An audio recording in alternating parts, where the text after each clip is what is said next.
Meu nome é Tainan Dora, estudante de Arquitetura e Urbanismo do Instituto Federal de São Paulo, e irei apresentar o trabalho denominado Resistências Urbanas, Territórios Negros no Distrito da Vila Matilde, Zona Leste de São Paulo, com orientação da professora doutora Gisele Barros Rodrigues. Antes de apresentar o trabalho em si, eu gostaria de fazer uma breve recitação, já que as manifestações culturais pautadas em oralidade, poesia e musicalidade estão muito presentes nessa pesquisa. Nas mordaças de asfalto, prédios que tocam o céu e brancas histórias hegemônicas de mármore e aço, nossa história é grito, dança, canto e poesia. Minha subjetividade desdobra-se na sua subjetividade numa irmandade de identidade. Nas territorialidades pretas de poeticidades, somos urbe-resistência resistindo. Quando a gente está falando sobre territórios negros no distrito da Vila Matilde, a gente tem que entender que São Paulo, em sua multiplicidade complexa historiográfica, lança pluralidade acadêmica a facetas ainda pouco desvendadas de suas identidades. Por exemplo, os territórios negros na cidade de São Paulo e também a formação de alguns bairros da Zona Leste de São Paulo. Dessa forma, a gente tem que entender que tanto a formação dos bairros da Zona Leste, como os territórios negros formados na cidade de São Paulo e nesses bairros, eles são produtores de memória urbana e identidade social. Território, quando a gente fala aqui, a gente resgata aquela ideia do Hasber, quando ele fala que território é essa sensação de pertencimento e identidade coletiva das sociabilidades que empreendem algum espaço, que gera essa identificação territorial de, no caso, na nossa pesquisa, de grupos negros. Dessa forma, o nosso objetivo e o problema que vai ser abordado é justamente resgatar e estudar esses territórios negros no distrito da Vila Matilde, zona leste de São Paulo, a partir das manifestações culturais, entendendo essa relação com a dinâmica urbana que constituiu os bairros do distrito. O referencial teórico ele foi pautado prioritariamente de autores negros, então a gente estudou Ana Lúcia Silva Souza e o conceito de resistências, e a gente atrelou esse conceito ao conceito de quilombo e Euri da Beatriz Nascimento. O Abdias Nascimento ele ganha destaque também através das discussões sobre relações étnico-raciais, que são imprescindíveis para a gente entender o porquê desse apagamento e invisibilização desses territórios negros na historiografia urbana. A metodologia ela foi pautada no levantamento bibliográfico e em pesquisa de periódicos em 4 etapas principais. A primeira foi entender as dinâmicas urbanas em São Paulo no pós-abolição e entender o porquê que se deu essa reterritorialização em áreas não centrais na cidade. O segundo é entender o porquê que é tão importante as manifestações culturais e a reterritorialização desses negros nessas áreas não centrais.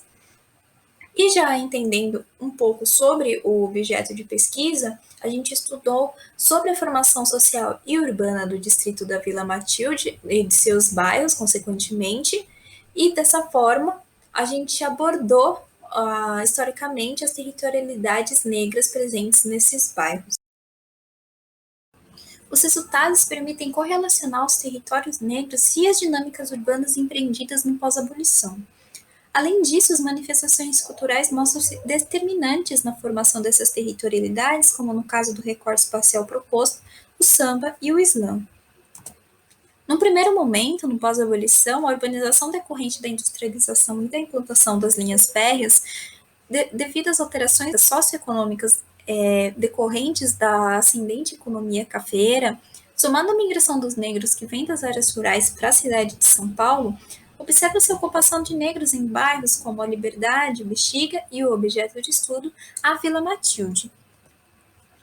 O Largo do Peixe é um reflexo desse processo, quando as rodas de samba que ocorriam nesse território, conforme coloca o Tia Juru de André, ocorrem devido a essa alta concentração da população negra e os assentamentos populares que ocorrem ao redor da estação Vila Matilde, que compunha a estrada de ferro central do Brasil, que ligava São Paulo ao Rio de Janeiro. As rodas de samba do Largo do Peixe dão origem à escola de samba Nenê da Vila Matilde, que tinha como protagonista o Alberto Alves da Silva, o seu Nenê, que dá o nome à escola. As rodas de samba da Flor de Vila Dalila, no bairro da Vila Dalila, também permitem correlacionar o processo urbano à presença negra, já que o bairro da Vila Dalila tem uma alta concentração de negros, já que se trata de uma área de várzea em que os lotes eram vendidos por preço mais barato. A Escola de Samba Flor de Vila Dalila tem como principal território a Avenida Dalila, número 700, que é onde se deu seu início e onde fica o seu barracão atualmente. Um de seus protagonistas é o seu Manteiga, que é o Cláudio Adão, diretor cultural da Escola de Samba, e que se deu diversas informações da escola para a presente pesquisa. Outro território importante é a rua José Piedade, número 21, que é onde era a casa do Antônio Carlos Rosa, o seu Brandão, que cediu o espaço para rodas de samba e onde se deu a fundação da Escola Flor de Vila Dalila. Quando a gente está falando sobre territórios negros na contemporaneidade, a gente tem que entender esse processo de periferização que os negros que vêm migrantes de estados como Minas Gerais, Bahia e Pernambuco estão suscetíveis a essa periferização que é denunciada por manifestações culturais como o hip hop após 1980 e os saraus periféricos como o Cooperifa fundado pelo Sérgio Vaz e o Ferriz. Esse cenário de intercâmbio entre periferia e centro acaba dando margem para a criação dos slams, que são as batalhas de poesia importados dos Estados Unidos para cá por Roberto Estrela Dalva, que abre margem para mais um canal de denúncia dessa periferização. Esse cenário, unido à urbanização pós-1970 na Zona Leste, quando é a fundação da linha 3 vermelha do metrô, além da expansão da malha viária da avenida, por exemplo, da Radial Leste e a Avenida Aricanduva, abre espaço para a criação do Slam da Guilhermina, o primeiro slam do mundo a ocorrer em espaço público, que ocorria na praça anexa ali do metrô Guilhermina. Sim, a identificação dos territórios negros como memória urbana é imprescindível quando a gente está num contexto de invisibilização e marginalização do negro na historiografia urbana. A gente entende esses territórios como resistências, termo cunhado pela Ana Lúcia Silva Souza, quando as manifestações culturais que os caracterizam não são apenas formas de resistir, mas de existir através dessas produções. Além disso, eles configuram-se como quilombos urbanos quando, conforme pontua Beatriz Nascimento, é a sede interior e exterior de todas as formas de resistência cultural. Além disso, há uma forte ligação com o Ori através das oralidades desse samba e desse slam, quando existe uma linguagem do transe e a linguagem da memória. E é nesse momento que a matéria se distende e traz com muito mais intensidade a história, a memória, o desejo de não ter vivido em cativeiro. Dessa forma, a gente entende o território negro nessa multiplicidade de leitura e a gente resgata o que nos foi negado.